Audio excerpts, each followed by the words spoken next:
Now that Arc Raiders has been out for over a week now, there are some additional mechanics that you might not know about, some of which that will give you a permanent power upgrade. That also does include a way to reset your skill tree, but those do come with a massive warning. I'm going to show you how to progress through these mechanics, as well as all the warnings tied to them, and a whole bunch more. What's up, World Utopia here, back in with another video. Today we're checking out all things Arc Raiders. Now yes, as I mentioned here, Arc Raiders does have both a permanent power increase, as well as some XP bonuses tied to it, and even an increase to stash space. We'll get into here how to exactly unlock that and how to progress that system, where it does give some additional things like even extra skill points, as well as a ton more tied to that. Quickly here, I'm going to outline how this actually works and the benefits you do get from this. That way you know what you're starting into. So for the benefits and buffs, you are essentially getting a ton of stuff for your character. That includes bonus skill points, better and easier repairing, even getting a much higher scrappy tier than others, being able to increase him further. That isn't all though, you're going to get a ton of account level advantages, which does include an XP bonus, as well as a stash size increase. Yes, you can get further than a 280 stash size, and this bonus will stack. So every time you do complete this project, you are essentially stacking these bonuses. This is also the only way that you can reset your skill tree. Yes, you will be able to reset your skill tree entirely, so you can respec and redo your build. That isn't all though, you do get a permanent unlock, which will be in the form of a cosmetic, so you can be different from the rest here. Now there is two additional things I do need to go over. The one is this is based on a 8-week cycle, or essentially 60 days, so you'll have 60 days to complete this. At the end of the 60 days, you'll have a 7-day departure window. During that departure window, you will need to be fully done. Otherwise, you will miss out on all of these rewards. Now with this departure window, because you're departing on an expedition, this is actually going to reset some things, including that skill tree. However, you do keep a lot of things as well. So the list here, you do keep your unlocked maps, so you don't have to refarm those out. You'll have your workstations unlocked. Of course, they're going to have their tiers reset though. You don't need to recraft them though. You'll have all your explosive stations, your refineries, etc. But they will be in the form of tier 1. You'll keep your codex entries, so any of the things in there, as well as your raider tokens, so any of the paid stuff or any of the paid currencies, you're going to keep those of course. You also do keep your cred to use on future raider decks. And if this does happen in the middle of a raider deck progress, you'll still keep your progress there. That's not going to be reset. Any active leaderboards or trial stuff, that's also going to be kept. Of course, your already unlocked cosmetics, personal event progress, and your bonus skill points that are earned through this, as well as the bonus stash slots that are earned. As I mentioned, those do stack. Now you do lose out on a few things here like inventory items, so your entire stash will be wiped. Blueprints are going to be gone, coins, player level, skill points, your raider den, and as well as your workshop and quest are also going to be reset. But the benefits here do outweigh the negatives. As you see there, these are pretty much permanent buffs as long as you do keep stacking them. Now let's jump into the actual expedition project and how we're going to be tailoring through each stage. As you see here, I am currently on load stage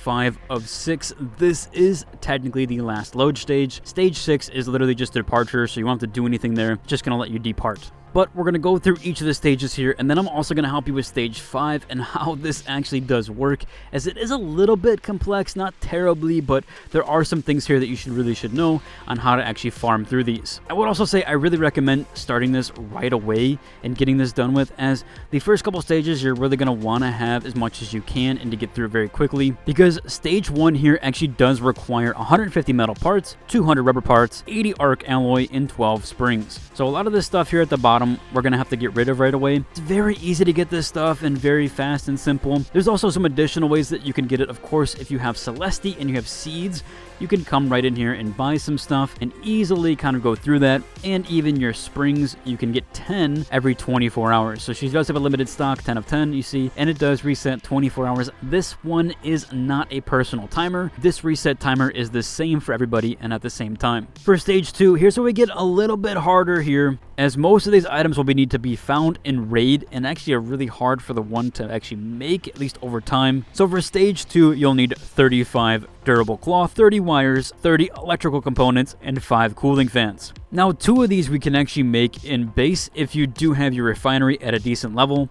Again, I do have a guide on how to get tier 3 and what I recommend for routes, farming routes, and all that stuff there. So if you want to check it out, it is on my channel. I'll link to it down below. But if you're all set to go and your refinery is actually fairly decent, and I would recommend at least having a T2, realistically a T3 refinery for this, then what I would do here is you could make durable cloth in your base using fabric, and you saw we could get the fabric from Celeste if we need to, although this is very easy to get in raid. And then we also need 30 electrical components. Again, plastic parts, very easy to get in raid. The two hard ones technically here are wires and the cooling fans, especially. For wires, you can get those easily from power cables. So if you do see power cables, wires are also pretty frequent around. You can get 10 every 24 hours. So she does have a limited stock, 10 of 10, you see. The somewhat difficult one here is going to be cooling fans. They are in the technological area, and I would recommend essentially probably going spaceport for this. A spaceport does have a lot of technology areas, departure building, launch tower, even going up into launch tower will probably fare well for you. We have control tower here, and we also have the two north trench and south trench towers, so if you have any keys for those, you probably get some decent cooling fans in there, as well as the arrival building has some decent technological stuff. So spaceport, very, very good for cooling fans. Next up here for stage 3, we have 5 light bulbs, 30 batteries, 20 sensors, and 1 Exodus module. Now, I've heard a lot of people struggle with the light bulbs. That's actually been some struggles with some of the other workshop stuff and even some of the turn-ins. What I've heard is that light bulbs actually can be found inside trash cans. So the little tiny square rectangular trash cans that you see, I've heard a lot of those do have light bulbs. So that's a good check. Obviously, lockers do have light bulbs as well. So kind of searching a bunch of lockers, Damn Battleground is fairly good for that. For the batteries, those are very easy to find. Batteries are pretty much found anywhere and everywhere. Celeste also sells batteries, so if you needed to, you can grab those from her. She also does have sensors, so another 5 sensors here if you need to, so seeds are very much worth it. And your 1 Exodus module, so it actually is really easy to get through stage 3 aside from the light bulb. Next up here we have stage 4. Stage 4 does actually seem fairly easy at first, but it actually is quite hard in my opinion. Now the reason why is because it requires 5 humidifiers, 5 advanced electrical components, 3 magnetic accelerators, and 3 Leaper pulse units. For the humidifiers, that was actually where I struggled the most. From what I could recommend is going to either Damn Battlegrounds and going to these apartments here in this section.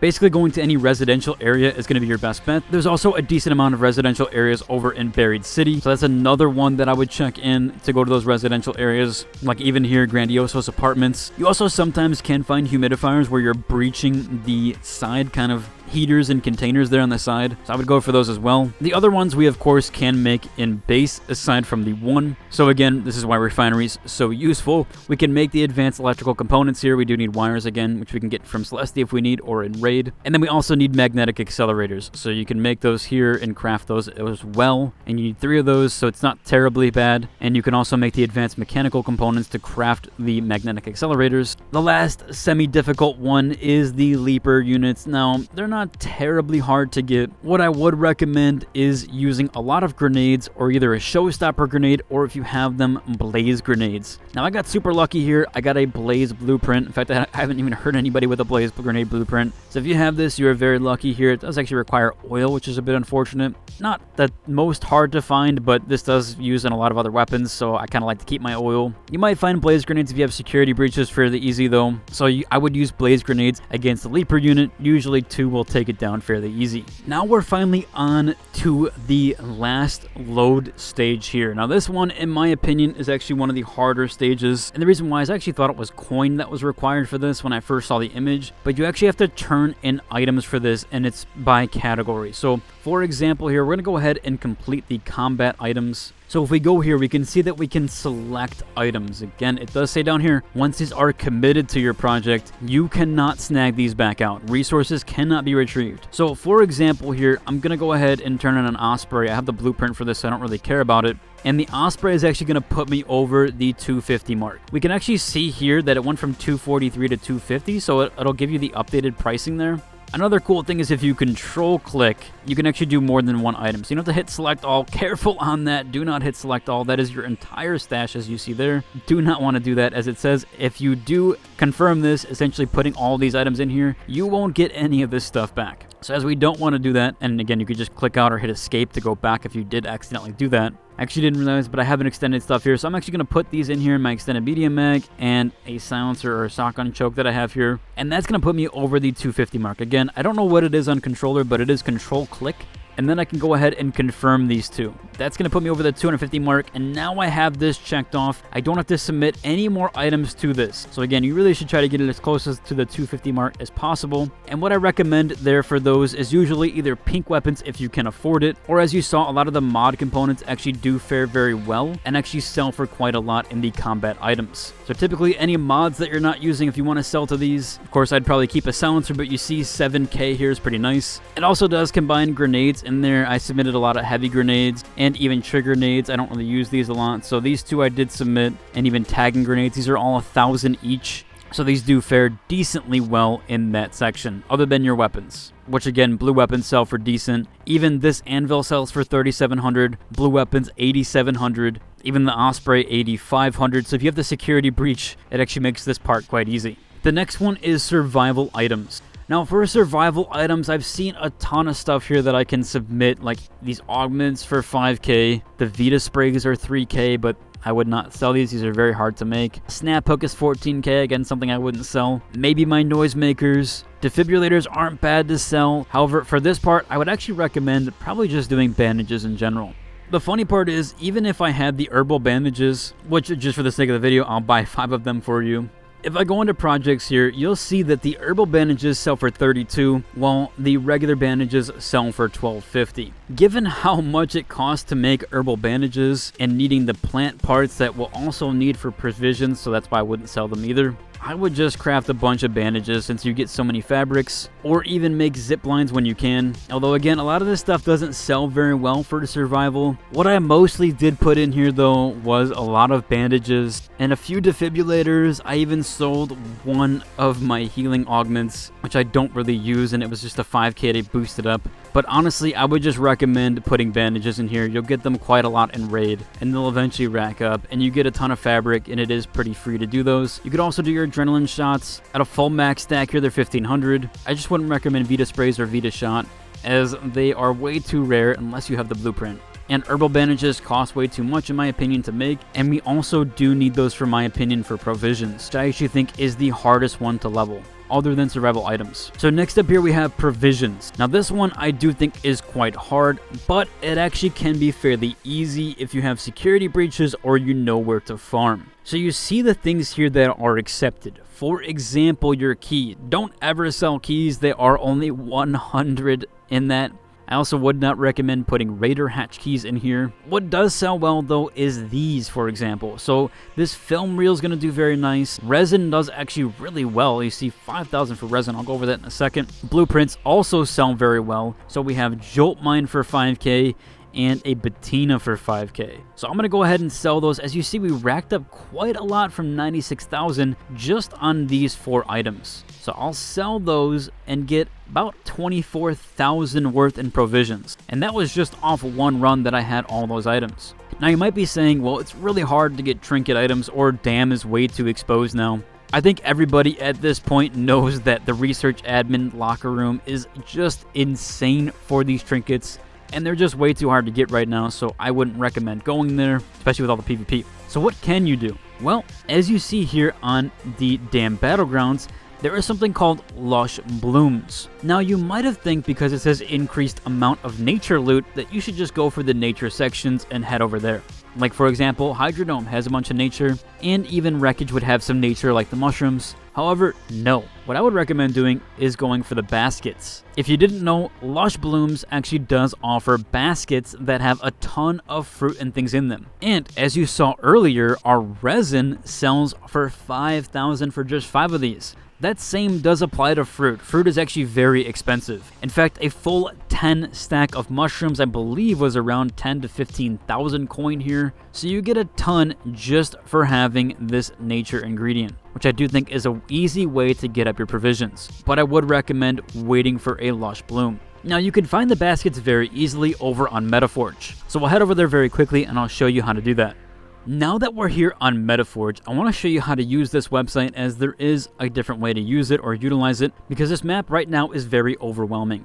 So what I like to do is kind of just hit this hide all button. You can then turn on regions to kind of see where you're at, or even landmarks if you need to, which will help, and even the loot zones. That way it'll give you some names to go off of, but you don't have to. You can keep it on hide all. Next up here, we want to look for where it says baskets. So on the side here, you see we click on baskets, and it gives us 44 locations in total for this map. Damn, Battlegrounds has been played heavily, so a lot of players have been marking these. But we have a ton of baskets, and yes, these all contain tons of fruit. The cool thing about this is that you can actually click on these. Sometimes they won't have an image, but other times when you click on them, they will have an image of a player showcasing where the basket actually is. And again, that basket is going to have a ton of fruit that you can collect. And as I mentioned, fruits sell for a whole lot in the provision section. So as I mentioned, for provisions, that's my recommendation is to go for blueprints and also nature stuff like resin. That way you can get your stuff up very, very quickly. Next up here, we do have materials. Now, this one can vary. If you are really good at taking out bastions, which I do think you can do with grenades, fairly easily, the light grenades don't cost that much to make, and you can just farm out bastions, which are really easy to farm out, although you're probably going to encounter in some PvP stuff. You see bastions right here, 3 of these cells, which you can pretty much get on one run. On solo, you'll get about 6. These sell for 15k for 3 of them, so fairly easy to get materials. There's also a few other things I've sold here and experimented with. Complex gun parts are 2k, I wouldn't recommend that. Exodus modules are actually quite expensive, ranging here at 8200. So you can do those for 8200, and those will actually fare well. I think this is one of the highest costing ones, but again, I wouldn't recommend selling these. Advanced components that you can make sell decently. The arc motion cores are 5k each. I don't see a lot of people picking these up, so if you don't need the magnetic accelerators, you can just go ahead and kind of sell these for nicely. 10k there for a 10 stack in total is actually nice. Again, I wouldn't sell any gun parts. Mod parts cost a lot, wouldn't recommend selling those either. We're at 8700 for those. Processor 2500. What I would try to get is the ones that can be recycled, so don't recycle these,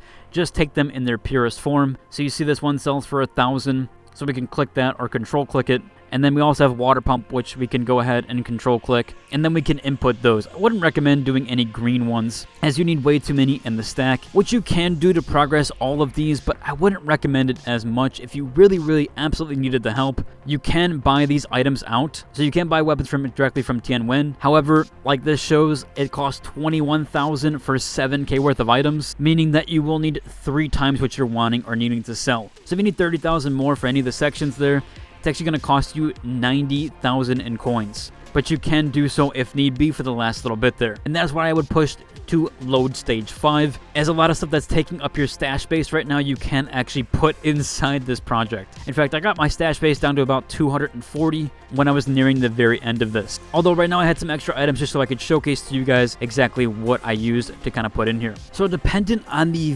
value of your stash base at the end of the expedition or before you depart, is what you can earn up to 5. Now, we don't have the exact value there. If that ever does get updated, of course, I'll let you guys know. But the reason why I feel like you should rush this is because essentially near the ending of those 8 weeks, you're going to want to try to have nearly all pinks or things that are very high value. Like weapons are 13k here for a Tempest. So you're going to want to have a lot of pink weapons or pink and blue ones. And you're also going to want to have a decent stash size worth of bastion cells and even bombardier cells. So at the very end, you're going to want to get rid of all of your green and regular tier resources and either upgrade them to blue or even pink like the magnetic accelerators. So that's why I think you should farm this out now and get your stash base slowly ready. Otherwise, you might not get up to the 5 skill points because it is dependent on the value of your stash. Because if you're turning items in at the very end here, trying to make it in time for that load stage 6, then essentially your stash is going to decrease in value and you won't get all 5 perk points, which seems like one of the massive and major reasons why to do the expedition. Overall, that's what I'll cover for today's video. If you enjoyed, like and subscribe, and until the next one, deuces.